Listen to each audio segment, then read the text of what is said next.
Rabbil alamin wa bihi nasta'inu ala umuri dunya waddin wassalatu wassalamu ala asyrafil mursalin wa ala alihi wa sahbihi wa man tabi'ahum bi ihsanin ila yaumiddin, amma ba'd.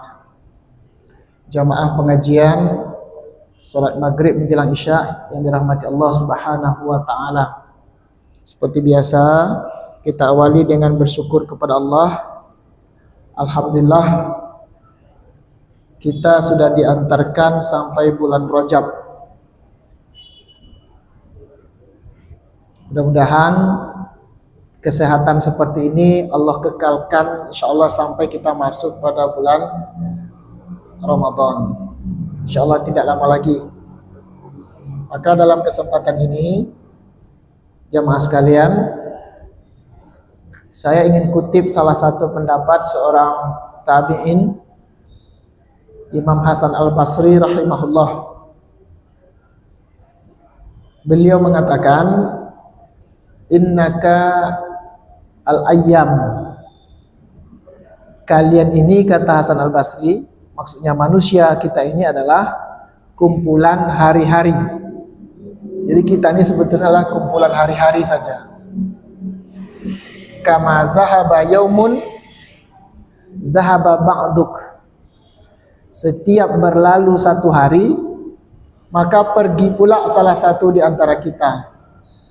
Pergi pula sebahagian daripada kita. Yang kita yang tersisa ini, nah inilah masa tangguh yang Allah berikan kepada kita, yang patut kita syukuri, sehingga dengan begitu insyaallah nikmat hidup yang Allah berikan kepada kita ini betul-betul kita isi dengan sebaik-baiknya, sehingga nanti insyaallah kita akan barokah hidup kita ini. Salah satu perbuatan baik yang syariat anjurkan kepada kita adalah mendatangi masjid. Mendatangi masjid ini, kalau niat kita untuk kebaikan, maka ini adalah fadilahnya luar biasa. Barang siapa yang mendatangi masjid, tidak ada tujuan lain kecuali dua hal, yaitu belajar kebaikan atau mengajarkan kebaikan, maka kita ini mendapat tempat yang luar biasa di sisi Allah Subhanahu wa taala. Maka alhamdulillah malam ini kita lanjutkan sedikit tentang kajian kita sebagai masa kita, sebagai ikhtiar kita untuk mengisi kehidupan kita, sisa-sisa kehidupan kita ini.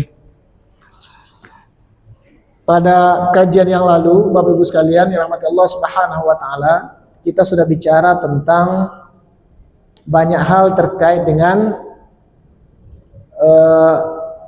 at-tarjih, yaitu tentang tarjih, dan kemarin sudah kita jawab apakah kita ini mengikuti tarjih atau mengikut sunnah. Kemarin sudah selesai kita jawab.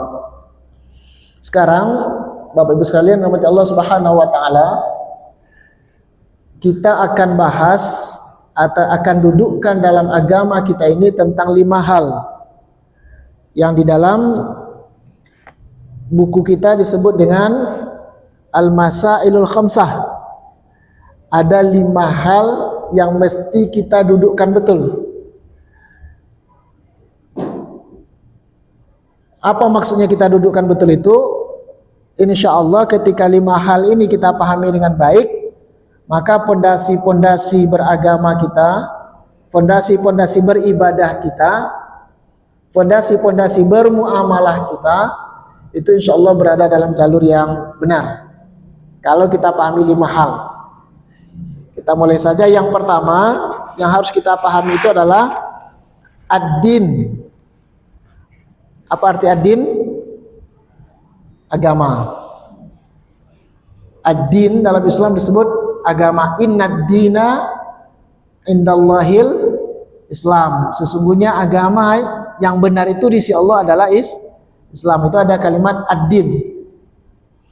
Nah, tapi kita harus perdalam apa yang disebut dengan ad-din, ya, yang disebut agama itu. Maka di dalam teksnya disebutkan ad-din itu adalah ad-dinu ayyuddinul Islam. Agama atau agama Islam itu adalah alladzi jaa bihi Muhammadun sallallahu alaihi wasallam, yaitu agama yang dibawa oleh Nabi Muhammad sallallahu alaihi wasallam. Huwa ma anzalahu Allahu fil Quran. Ringkasnya adalah apa yang Allah turunkan dalam Al-Quran.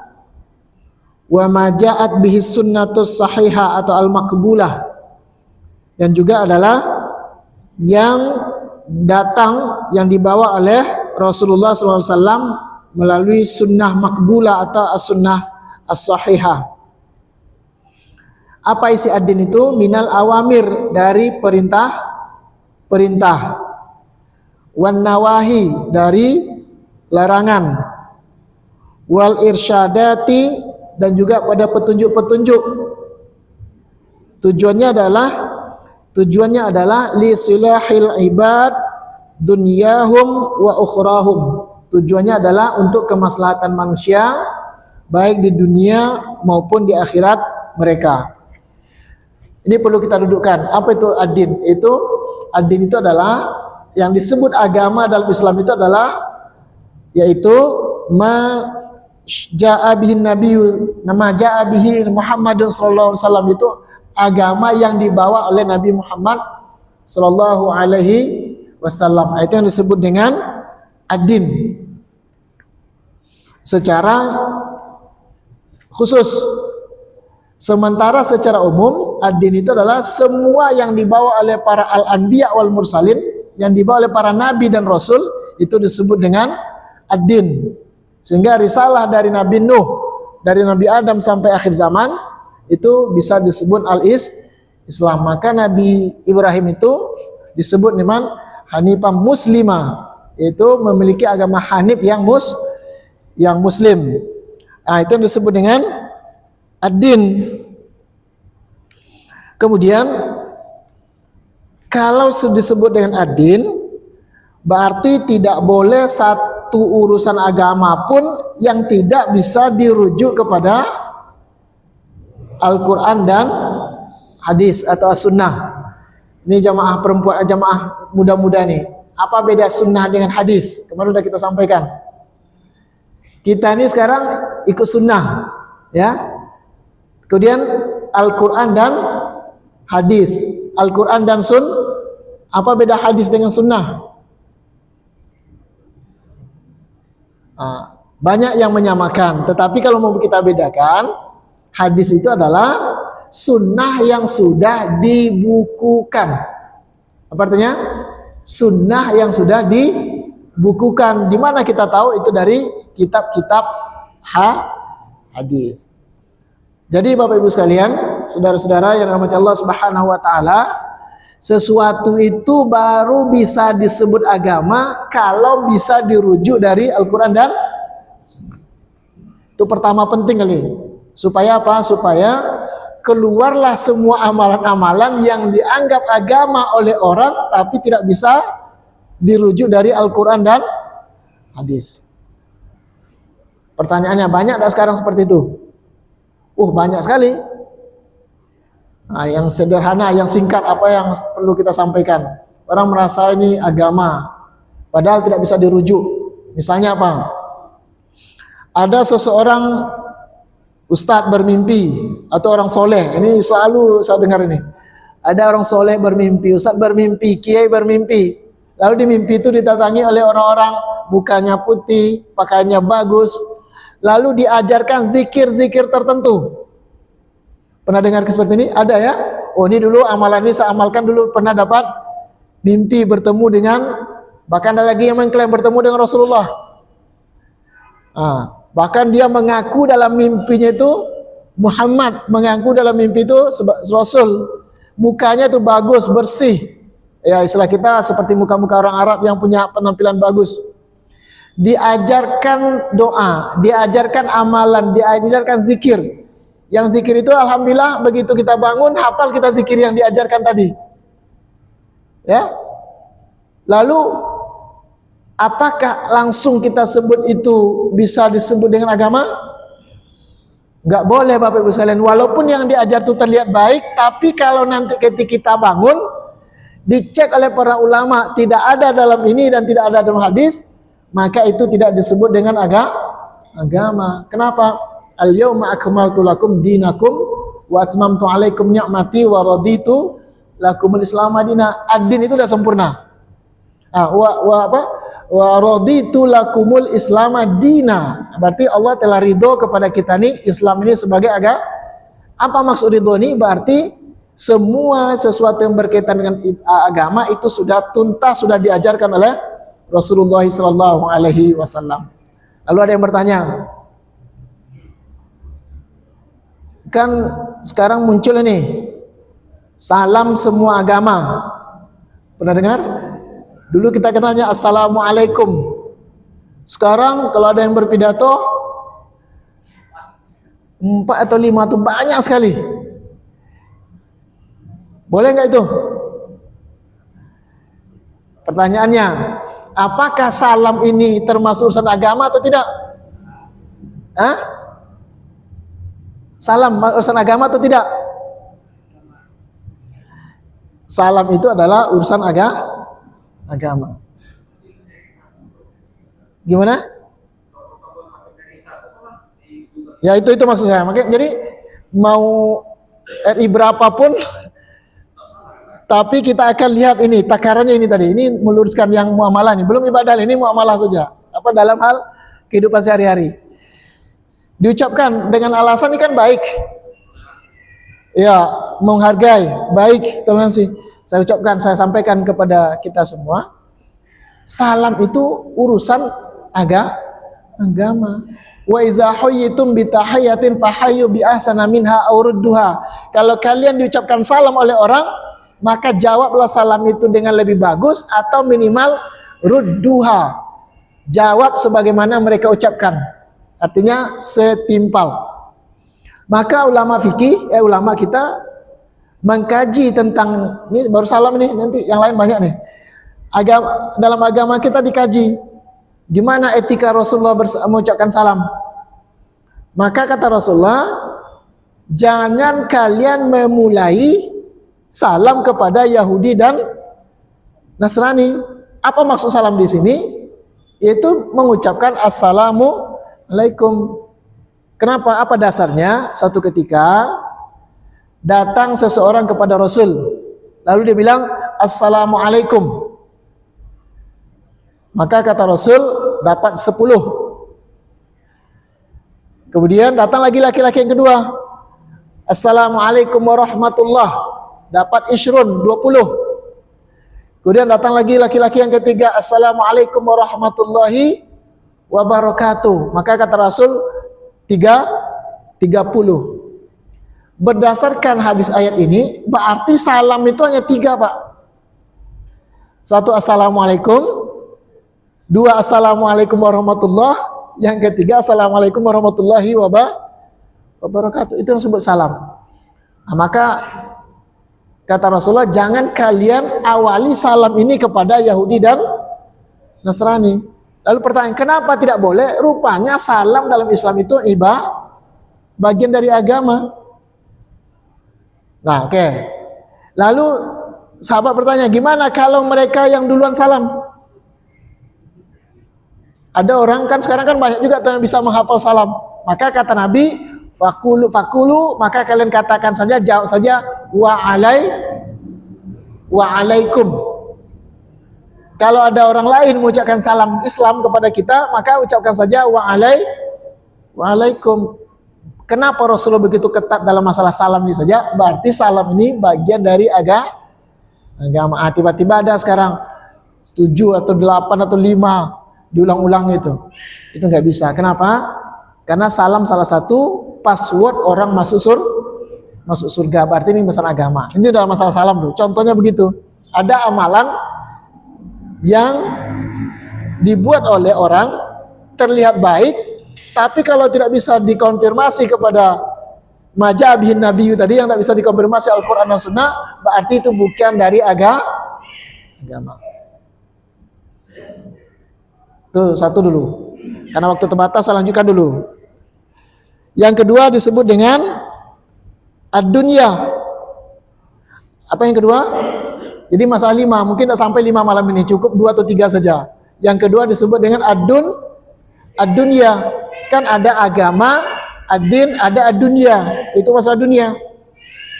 Ini perlu Bapak Ibu sekalian, jamaah sekalian, kita dudukkan mana yang dunia, mana yang agama. Nanti saya tunjukkan kenapa ini penting kita ketahui supaya kita tidak salah. Oke, apa yang disebut ad-dunya? Ad-dunya itu adalah al-muradu bi amri dunya, yang dimaksud dengan urusan dunia. Fi qaulihi sallallahu antum alamu bi umuri dunyakum, karena Nabi pernah dulu bersabda, kamu lebih mengetahui urusan duniamu. Kalau adin tadi siapa yang paling mengetahui? Rasul. Kalau masalah dunia, kamu, berarti kita. Maka kata teks ini, huwal umur, yaitu yang disebut dengan dunia adalah semua urusan. Lam yub'as, di mana tidak diutus li ajlihal an-anbiya, untuknya itu para nabi. Maksudnya begini, yang dimaksud dengan dunia itu adalah semua urusan yang bukan untuk itu Rasul diutus. Itu namanya dunia. Karena Rasul itu diutus adalah untuk masalah agama. Masjid ini berkubah atau petak, itu dunia atau agama itu? Hah? Tiangnya 5 atau 20? Itu dunia. Maka kalau ini kita yang ketahui, jadi nggak bisa disebut kalau tiang masjid Nabi dulu, misalnya kalau tiang masjid Nabi dulu 7, lalu kita buat pula masjid sekarang 7, alasannya ikut Nabi. Itu salah kaprah. Sebab apa? Urusan tiang masjid bukan untuk itu Rasul diutus, tapi cara sholat itu harus ikut Rasul. Disinilah akhirnya kaum muslimin rahmati Allah Subhanahu wa taala bisa kita tangkis serangan orang atau pendapat orang yang agak nyeleneh yang mengatakan agama sudah sempurna, tidak boleh tambah-tambah. Yang ditambah itu namanya berbuat bid'ah. Lalu dia bilang gini dengan kita, yang disebutkan bid'ah itu nanti dalam agama ya. Lalu disebut Nabi dulu nggak pakai mikrofon, ya. Nabi dulu tidak pakai mikrofon, sekarang kok pakai mikrofon kamu? Berarti kamu berbuat sesuatu yang tidak dibuat oleh Nabi. Apa jawabannya? Mikrofon ini urusan dunia. Kalau urusan dunia kita lebih tahu. Karena kita lebih tahu sifat dunia itu berkembang terus-menerus dan berubah setiap zaman. Sementara masalah agama atau masalah ibadah itu sudah ada patokan. Maka dalam kaidah berikutnya disebut al-aslu fil ibadah lit-tahrim. Prinsip dasar dalam beribadah itu terlarang. Nih anak-anak muda nih, coba perhatikan.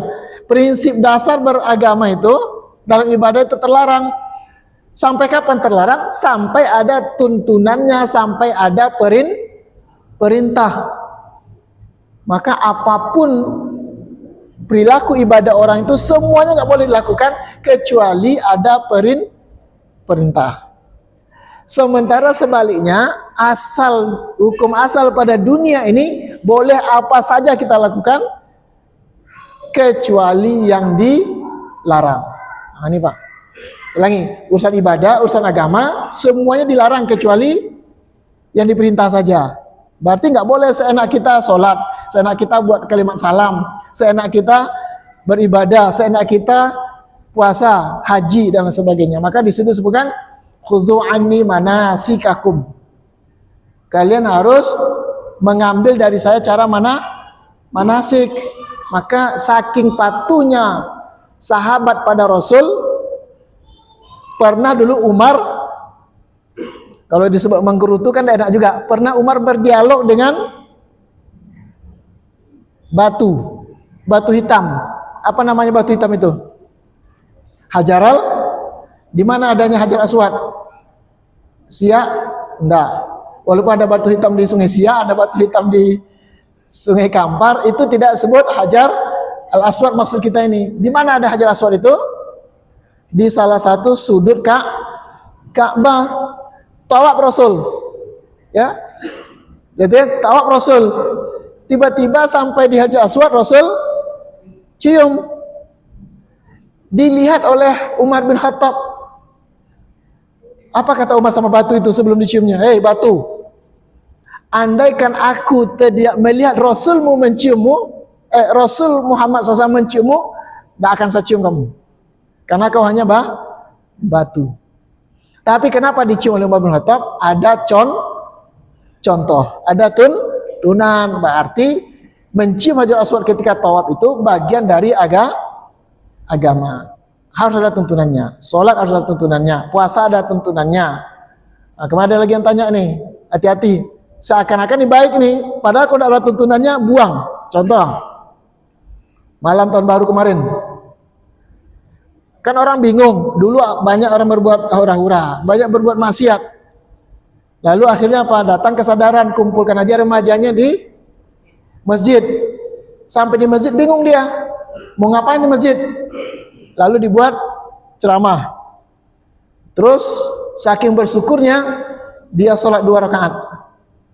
Sholat sunat 2 rakaat. Bersyukuri terjadinya pergantian tahun. Sholat dia jam 1 malam itu. Tahun itu berubah jam berapa? Jam 12. Saking mensyukurinya sampai jam 12.00. Setelah ambil wudu, jam 12.05 dia sholat 2 rakaat. Baik atau buruk itu sholat itu? Sholat baik. Adik-adik, baik enggak sholatnya itu? Baik. Oke. Lalu sholat ini baik. Tapi boleh enggak kita melakukan sholat seperti itu, dikhususkan untuk pergantian tahun, daripada bunyikan mercon, daripada bunyikan apa lagi? Trompet, lebih bagus sholat 2 rakaat. Kedengarannya kan bagus.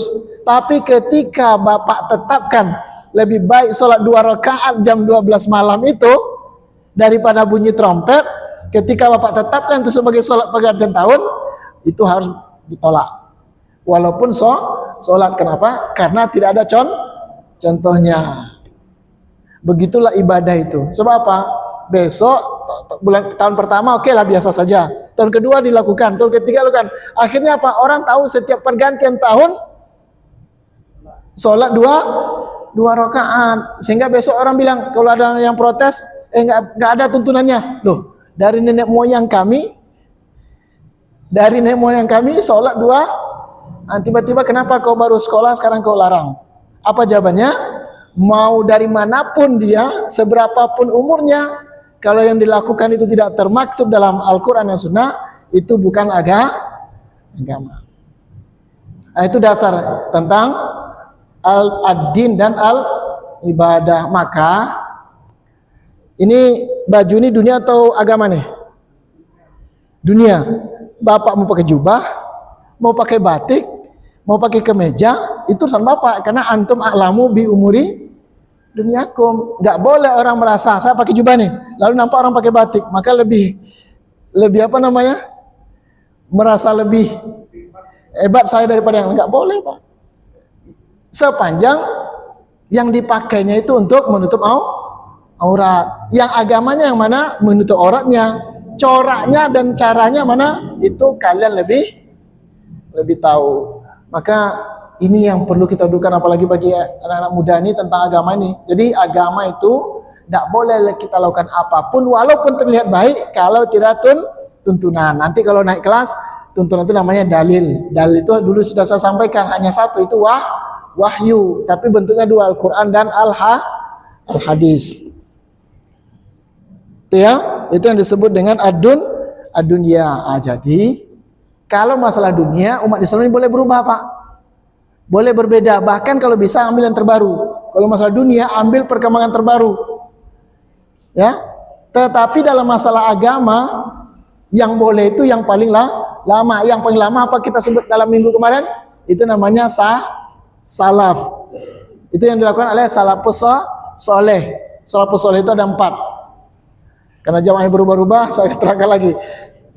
Salafus soleh itu ada 4. Berdasarkan hadis Nabi, khairukum qarni, zaman terbaik itu zamanku. Kemudian setelahnya dan setelahnya. Maka zaman terbaik itu adalah ada 4 generasi. Rasulullah, sahabat, tabi'in dan tabi'in. Maka semua agama harus terujuk kepada mereka dari Rasulullah. Kalau ada amalan agama yang baru yang tidak bisa dirujuk, itu bukan agama. Itu ambil. Nah, sementara masalah dunia ambil yang terbaru. Jangan terbalik. Urusan agama diubah-ubah, urusan dunia dia mengikuti yang lama. Paham ya? Urusan dunia dia ubah-ubah, ambil yang baru. Urusan dunia ambil yang lama.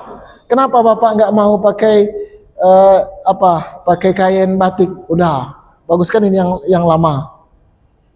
Tapi agama diubah-ubah. Nah, maka apa yang disebut urusan dunia itu adalah seluruh urusan, bukan untuk itu Rasul diutus. Maka urusan arsitek. Sekarang Pak, berat juga kita jelaskan. Muncul sekarang anggapan bahwa masjid tanpa kubah itu lebih abdul dari masjid pakai kubah. Sejak kapan pula ada yang seperti itu? Pernah dengar itu?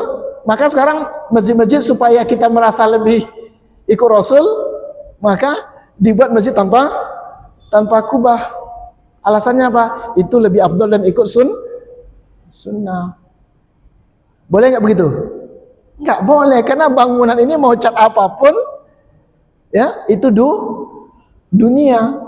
Jadi jangan sampai pula saking hebatnya ingin mengikuti lalu nampak di Arab masjid tidak pakai kubah, supaya kita merasa lebih serius menjalankan agama, dipakai pula masjid kayak gitu dengan merasa yang pakai kubah ini Nusantara, sementara yang itu adalah ikut. Kenapa? Karena bangunan itu adalah dunia. Yang diikuti dari Rasul itu manasik hajinya, cara ke Mekkahnya itu dunia. Tapi cara tawafnya ikut Rasul, cara sa'inya ikut Rasul, tapi bagaimana datang ke Makkah itu adalah dunia. Jangan sampai Bapak meletihkan diri karena Rasul itu pakai onta, yaudah kita nggak pakai travel, supaya betul-betul ikut Rasul. Salah kaprah. Yang ikut Rasul itu manasiknya. Yang cara ke sana mau pakai travel, mau pribadi, mau backpacker, itu terserah kita, itu urusan dunia. Tapi cara tawafnya, di mana niatnya, itu urusan akhirat. Misalnya Bapak dari Madinah ikut umroh, di mana mikot niatnya? Di Bir Ali atau Zulkhulaifah. Nggak bisa Bapak buat akal, ngapain di Zulkhulaifah buat susah aja, tempatnya kecil, bagus, sejajar situ saja. Kan sama aja, labbaik Allahumma umrotan, tapi tidak mampir di Zulkhulaifah atau tidak mampir di Bir Ali. Sah nggak umrohnya? Enggak.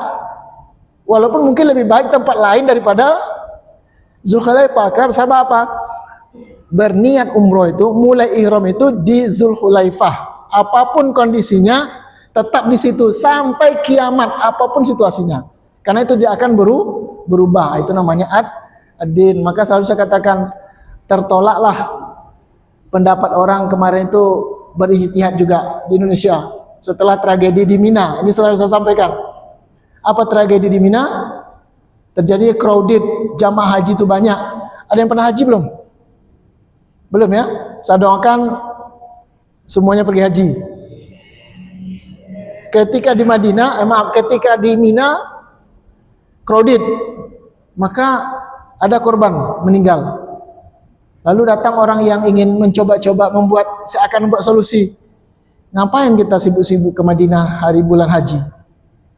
Toh nyawa lebih penting daripada ibadah itu katanya.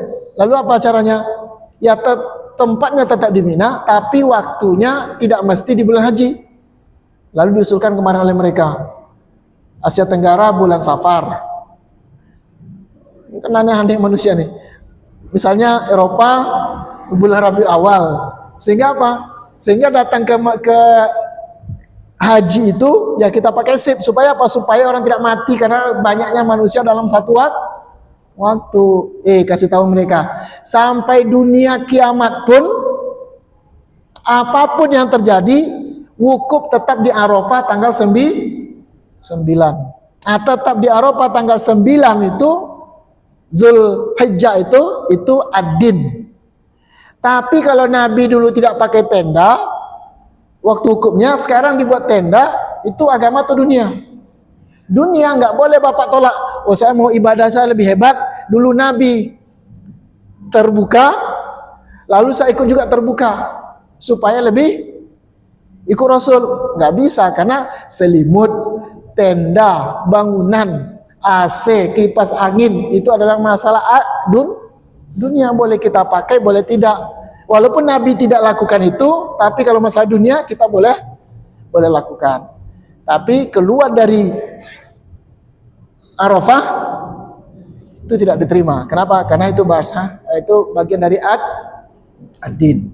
Bagus sekalian, namanya Allah Subhanahu wa taala, ini kajian awal supaya kita tahu nanti dalam kajian berikutnya di mana letaknya bid'ah yang dilarang itu.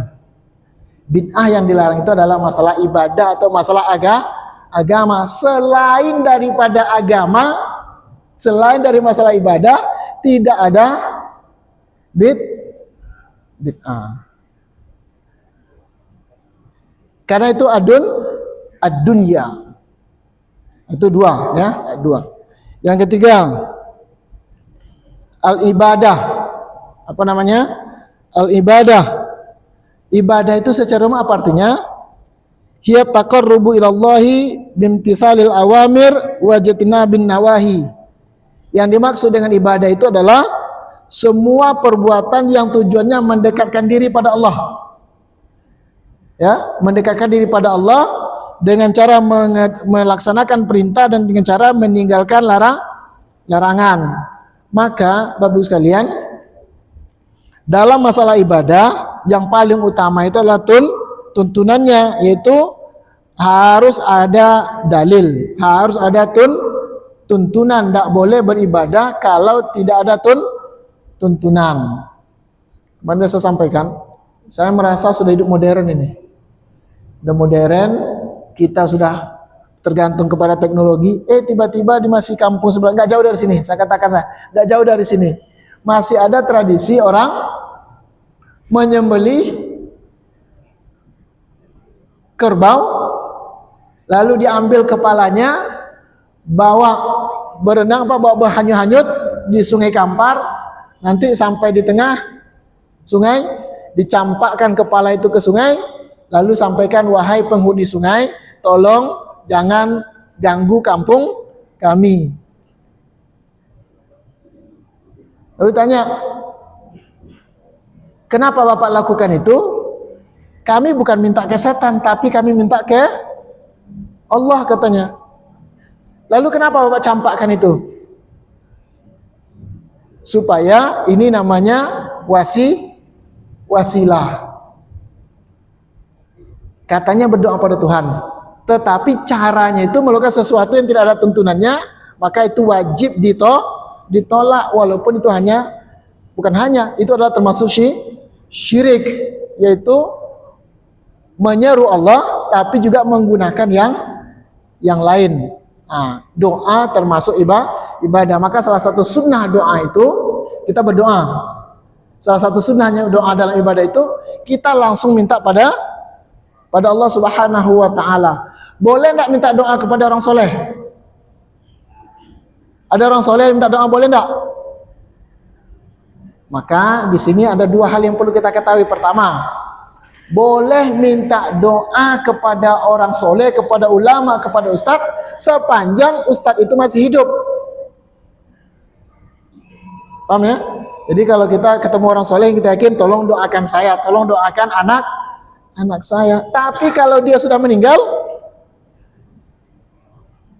walaupun dia dulu soleh, maka lebih baik Bapak langsung pada Allah, jangan pakai dia. Kenapa begitu?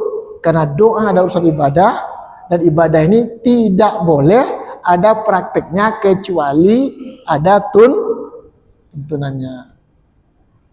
Itu doa, itu maksudnya ibadah. Doa itu ibadah, sehingga nggak boleh orang berdoa, minta doa pada orang yang telah meninggal, walaupun dia dianggap oleh seseorang itu orang soleh. Minta langsung kepada Allah Subhanahu wa Ta'ala. Jadi minta pakai kepala kerbau tadi itu nggak benar.